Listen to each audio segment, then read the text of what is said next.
حضرت ابراہیم حضرت اسماعیل کو لے کے قربان گاہ کی طرف بڑھ رہے تھے، یہ پیچھے سے آیا، پیچھے سے آ کے ابراہیم کے ساتھ ساتھ چلا۔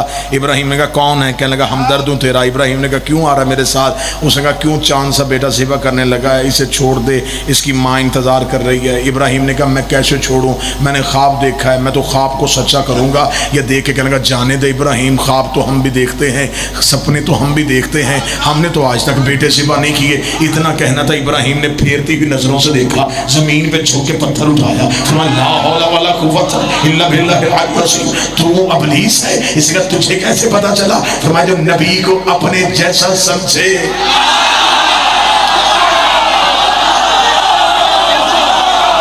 تو برابری کر رہا ہے نبی کی، تیری اور میری خواب ایک جیسی، تیری اور میری نو ایک جیسی، تیرا خواب اور میرا خواب اور، تو ابلیس ہے۔ اب جب دوسری دیوار پہ حاجی پتھر مارتے ہیں تو وہ صرف دیوار پہ نہیں لگتا، ہر اس کردار پہ لعنت ہوتی ہے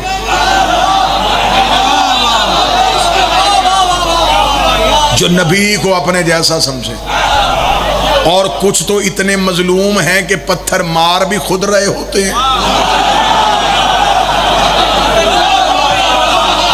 اور پتھر واپس لگ بھی رہا ہو۔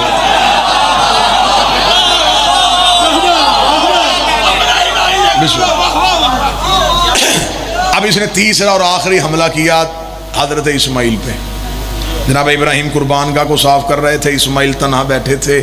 اسے بچپن کا نبی تنہا ملا، یہ قریب آ کے بیٹھا، بیٹھ کے دیکھ کے کہنے لگا اسماعیل تھوڑی دیر بعد تیرا بابا تجھے ذبح کر دے گا، ماں انتظار کر رہی ہے، جلدی کر گھر چلا جا۔ جناب اسماعیل نے کہا اگر میں بابے کو چھوڑ کے چلا گیا تو پھر بابا کیا سوچے گا؟ اس کا جانے دے، تیرا باپ ضعیف ہو گیا ہے، بڑھاپے میں ذہن صحیح فیصلے نہیں کرتا۔ اتنا کہنا تھا، بچپن کے نبی کو جوانی جیسا جلال آیا، جلال آنا تھا، اس نے دیکھا جناب اسماعیل نے زمین سے پتھر پکڑا، لا حول ولا قوت، خدا تجھ پہ لعنت کرے، تو ابلیس ہے۔ اس نے کہا تیری ماں نے پہچانا چپ رہا، تیرے باپ نے پہچانا چپ رہا، تو بچہ ہے۔ اسماعیل نے کہا تجھے نہیں پتا نبی بچپن میں بھی نبی ہوتا ہے، نبی بچپن میں بھی نبوت کے درجے میں فائز ہوتا ہے۔ اس نے کہا تو نے کیسے پہچانا؟ فرمایا جو نبیوں کے دماغ میں شک کرے، کل بھی شیطان تھا آج بھی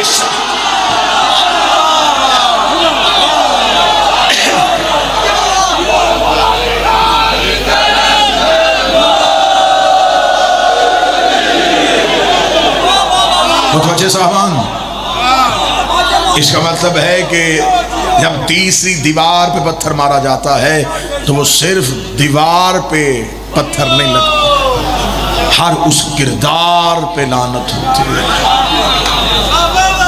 جس نے جس دور میں جس بھی اللہ کے معصوم نبی کے دماغ پہ۔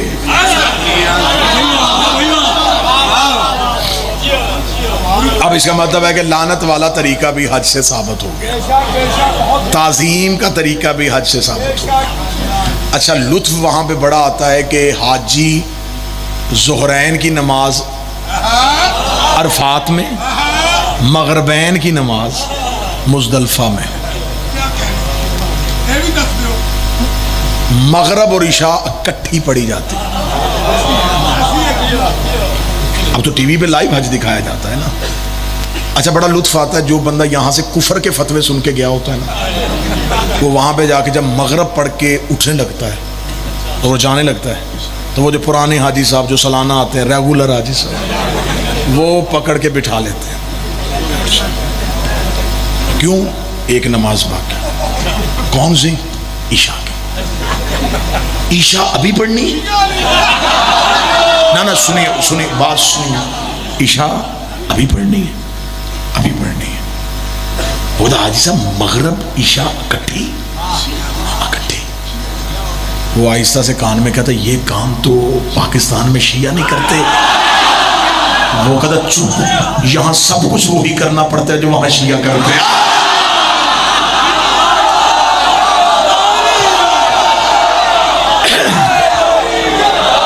کیونکہ جس نے بنایا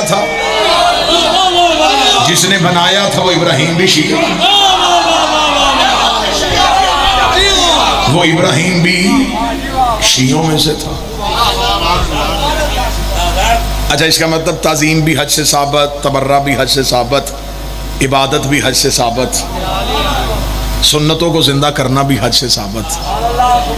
چلیں اگلے اعتراض کا اور جواب دے دیتے ہیں۔ بندے آتے ہیں مجلس میں، مجلس سنتے ہیں، مجلس سننے کے بعد چلے جاتے ہیں، رستے میں عزادار روک روک کے کہتے ہیں جی سبیل سے پانی پی لیں، لنگر خانے سے لنگر کر لیں۔ نہیں، میرے کالج دور کے ایک دوست تھے میرے، تو جب میں نے مجالس شروع کی تو وہ دوستی کی وجہ سے میرے ساتھ مجلسوں میں جاتے تھے، شیعہ نہیں تھے، اہل سنت، دوستی کی وجہ سے جاتے۔ میں اکثر نوٹ کرتا تھا کہ وہ مجلس میں جا کے کھانا نہیں کھاتے تھے۔ یہ میرے ساتھ ہوا واقعہ ہے، آپ میں سے اکثر کے ساتھ ایسا ہوا ہوگا۔ میں نے ان سے ایک دن پوچھا، میں نے کہا کہ آپ مجلس میں کھانا کیوں نہیں کھاتے؟ اس نے کہا جی مجھے بزرگوں نے بتایا کہ جو بندہ شیعوں کا لنگر کھاتا ہے وہ کبھی نہ کبھی شیعہ ہو جاتا ہے۔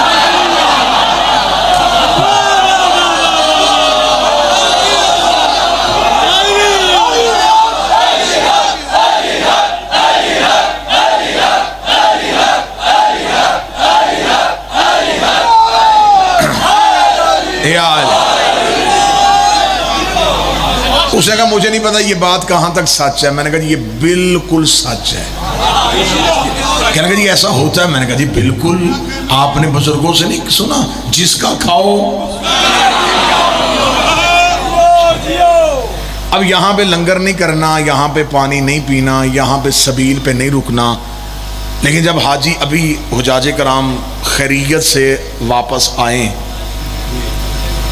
ابھی تو حج ہوگا، پھر حج سے واپس آئیں گے اور اللہ سب کو ہی خیریت سے لے کے آئے، ورنہ جتنے رونے کے مناظر ایئرپورٹ پہ دیکھے جاتے ہیں جب حجاج کرام کو روانہ کیا جاتا ہے، وہ تو اس لیے ہوتا ہے کہ ہمارے ہاں ملک میں پاکستان میں ایک روش، ایک رواج ہے کہ حج میں دوسرے ملکوں سے جو بھی فلائٹیں آئیں وہ ماشاءاللہ سارے صحت مند ہوتے ہیں۔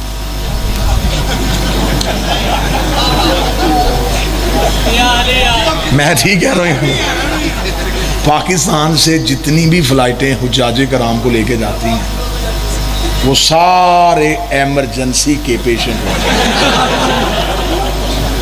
ایک رواج بڑھ گیا نا، ایک روش بڑھ گئی ہے، ایک ریت بن گئی ہے کہ جی بس جی حج نہیں، جی حج ابھی تو بڑا کچھ دیکھنا ہے، حج تب کریں گے جب گناہوں سے توبہ کرنی ہوگی۔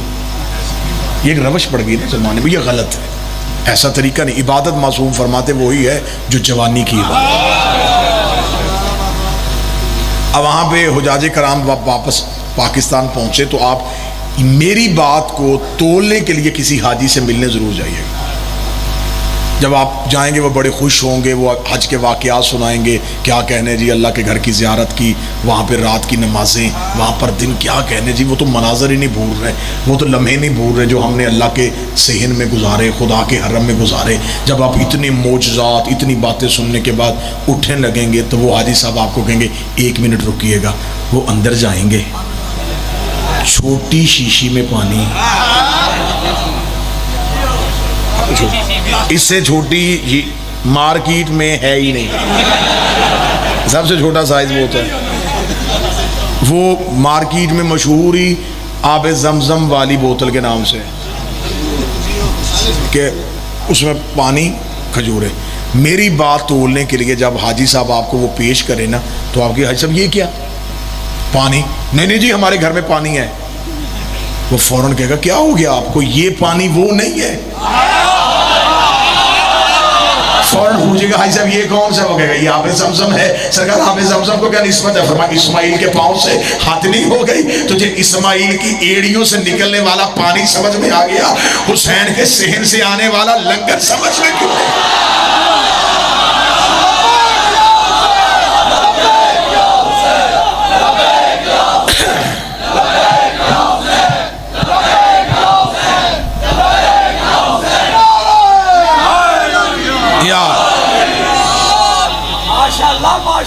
حضرت ابراہیم نے حضرت اسماعیل کو لٹایا، لٹانے کے بعد حضرت ابراہیم نے حضرت اسماعیل کی گردن پہ چھری رکھی۔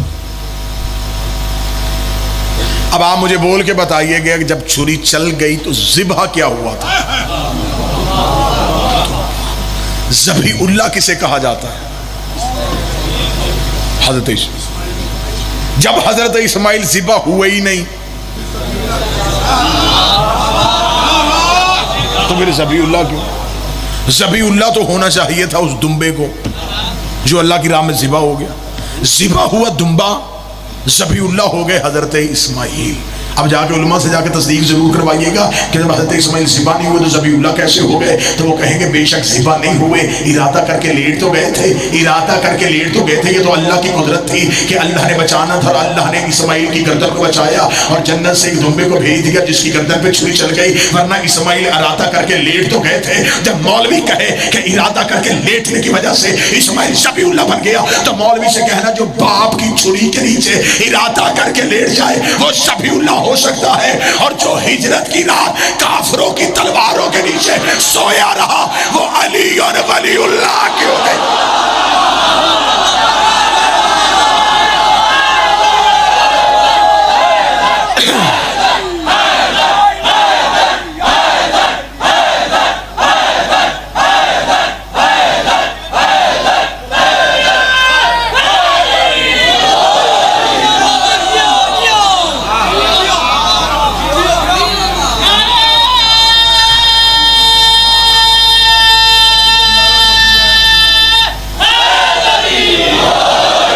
اسماعیل کے سامنے ایک چھری باپ کے ہاتھ میں، علی کے سامنے تلواریں کافروں کے ہاتھ. وہ بھی ارادہ کر کے لیٹے، یہ بھی ارادہ کر کے لیٹے. بندے ہم پہ اعتراض کرتے ہیں علی اتنا بڑھا دیتے ہیں کہ ہر چیز نیچے رہ جاتی ہے. یہیں پہ اگر کوئی بندہ تائید کا حق ادا کرنا چاہے تو یہیں پہ حق ادا ہو سکتا ہے. جناب ابراہیم نے اسماعیل کو لٹانے سے پہلے کہا تھا اسماعیل ذہن میں رکھنا میں تجھے صرف لٹانے نہیں لگا، میں نے تیری گردن پہ چھری چلانی ہے. اللہ کو راضی کرنے کے لیے جناب اسماعیل نے کہا بابا چلا دے، مجھے صبر کرنے والوں میں پائے گا، چلا دے مجھے صبر کرنے والوں میں پائے گا. ہجرت کی رات رسول نے کہا علی میرے بستر پہ سو جا، لیکن آج نیند نہیں آج موت ہے. اللہ نے فرمایا چلے جا مجھے شکر کرنے والوں میں پایا، مجھے شکر کرنے والوں میں پائے گا. رکھ علماء کے سروں پہ قرآن. صبر مصیبت میں ہوتا ہے، شکر نعمت میں ہوتا ہے. ابراہیم کے بیٹے میں اور ابو طالب کے بیٹے میں فرق ہے. وہ موت کو مصیبت سمجھ رہا ہے، یہ موت کو نعمت سمجھ رہا ہے. وہاں صبر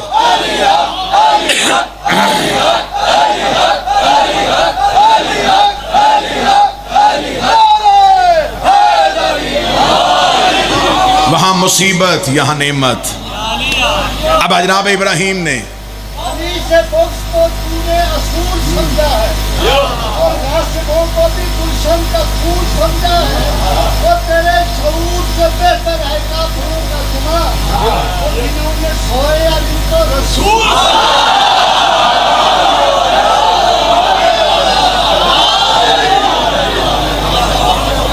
اب ایک لمحے کے لیے ایک راز پڑھوں جو ملتان کا مزاج ہے عقیدہ سننے کا.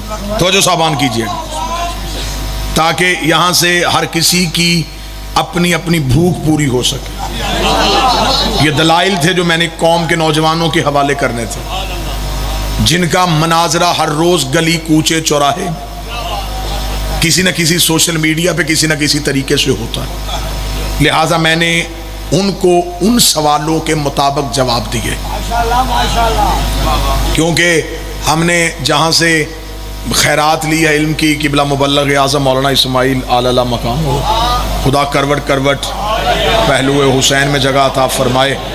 میری دھرتی کو یہ اعزاز حاصل ہے کہ میری دھرتی پہ وہ مرد قلندر سویا ہوا ہے جنہوں نے ایک جگہ پہ مناظرہ کرنے گئے تھے اور مناظرے کا موضوع تھا جنازہ رسول اور حق بطول.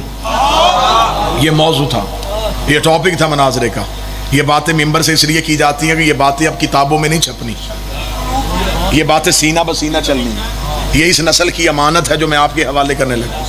قبلہ مبلغ اعظم مولانا اسماعیل صاحب، قبلہ نقوی صاحب توجہ فرمائیے گا. گئے مناظرے کے لیے. مناظرے کا موضوع جنازہ رسول حق بطول. رسول کا جنازہ کس نے پڑھا، کس نے چھوڑا، اور رسول کی بیٹی کو حق سے کس نے محروم کیا. یہ دو موضوع تھے مناظرے کے. وہ دور بڑا اعلیٰ ظرفی کا دور تھا، کھلے عام مناظرے ہوتے تھے. اب تو مناظروں پہ پابندی. قبلہ مبلغ اعظم مناظرے کرنے کے لیے بیٹھ گئے، مخالف ٹیبل بھی سج گیا، ادھر قبلہ مولانا اسماعیل بیٹھ گئے، ادھر مولوی بدل بدل کے آتے رہے.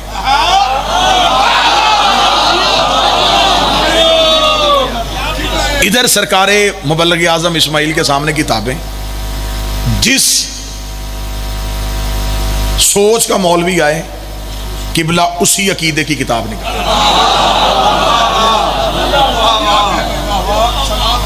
ادھر سے مختلف سکول آف تھاٹ تھے، حنفی آ رہے ہیں، بریلوی آ رہے ہیں، مختلف آ رہے ہیں. قبلہ مبلغ اعظم ایک ایک، یہ دیکھ تیری کتاب میں یہ لکھا، تیری کتاب. شام ہو گئی، ادھر مولوی بدلتے گئے، ادھر نہیں بدلتے. شام کے وقت ایک ایسی سوچ کا مولوی آیا، وہ میں سوال پڑھوں گا اور آپ کو سوچ پتہ چل جائے گی. وہ آ کے مناظرے کے ٹیبل پہ سامنے بیٹھ گیا. سامنے قوم لوگ بیٹھے ہوئے اور مناظرے کا فیصلہ ہونا. اس کا مولوی اسماعیل صبح سے لے کے جو مولوی آتے رہے وہ تیرے ساتھ کتابوں سے روایات دیکھتے اور دکھاتے رہے. نہ میں نے روایت دیکھنی ہے، نہ روایت دکھانی ہے، نہ آیت پڑھنی ہے، نہ آیت سننی ہے. میں نے کرنے ہیں تجھ پہ سوال، تو نے دینا ہے میرے سوال کا جواب، اور مناظرہ ختم. یہ بات ہونی تھی یا مجمع میں سکوت آ رہی ہوگی کہ لے جی اس نے کتنا بڑا دعویٰ کر دیا کہ کتاب بھی نہیں دکھانی اور سوال کے جواب میں مناظرہ ختم ہو جائے. مولانا اسماعیل نے کتابیں بند کی اور بند کر کے کہا سوال کر. اس کا مولانا اسماعیل اپنی قوم کے سامنے قرآن پہ ہاتھ رکھ کے پہلے یہ بتا کہ تم شیعہ نبی کو زندہ سمجھتے ہو؟ مولانا اسماعیل نے کہا ہم سمجھتے ہیں. زندہ ہے نبی؟ فرمایا زندہ ہے. پھر سوچ لے، زندہ ہے نبی؟ مولانا اسماعیل نے کہا کس بات پہ؟ جب میں نے پہلی بار کہہ دیا زندہ ہے تو پھر زندہ. ہمارا عقیدہ ہے نبی زندہ ہے. اس کا بند کر کتابیں، اٹھا گٹری، واپس چل، تیرا مناظرے کا موضوع ہی ختم ہو گیا. جب نبی زندہ ہے پھر زندہ کا جنازہ کیوں؟ جب نبی زندہ ہے تو زندہ کا ورثہ کیسا؟ میراث تقسیم ہوتی ہے مرنے کے بعد، جنازہ ہوتا ہے موت. زندہ کا جنازہ بھی نہیں ہوتا، زندہ کی میراث.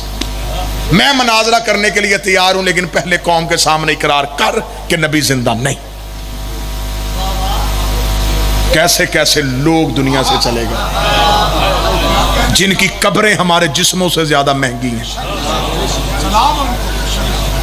جن کی گلی گلی میں چننے والی خیرات آج ممبروں سے بول رہی ہے. ان لوگوں میں اور آج میں فرق یہی تھا، ان کا مذہب شیعہ تھا، پیشہ شیعہ نہیں تھا.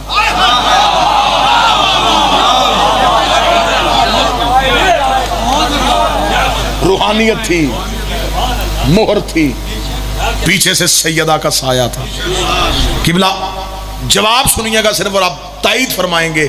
فقیر سید ہیں، عالم دین ہے، کہ یہ جواب جناب سیدہ کی عطا کے بغیر ہو ہی نہیں سکتا تھا. ایسا خطرناک سوال کہ مجمع میں جتنے شیعہ بیٹھے تھے ان کے حلق خشک ہو گئے. دشمنوں کے چہروں پہ مسکراہٹ آ گئی. پھنس گیا مولوی، اب جواب کیا دے گا؟ مولانا اسماعیل نے اپنے شاگردوں سے کہا اٹھاؤ کتابیں، بند کرو بکسوں میں، مناظرہ ختم. جب مولانا اسماعیل نے کتابیں اٹھوانی شروع کی، اس نے کہا نا نا نا نا اسماعیل ایسے نہیں، مائک پہ اعلان کر کے جا کہ تو مناظرہ ہار کے جا رہا ہے.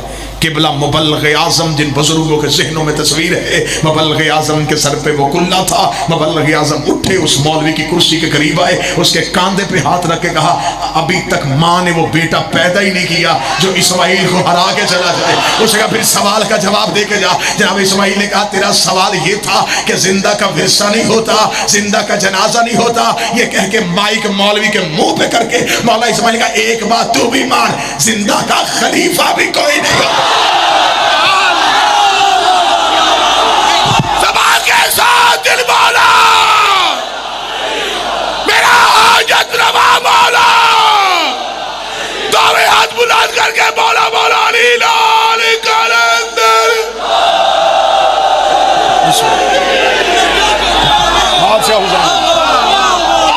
اگر زندہ کا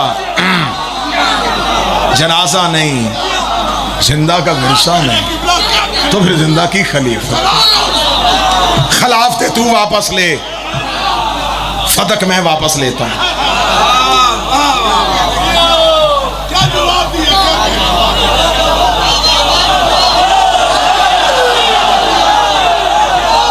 یہ عطا تھی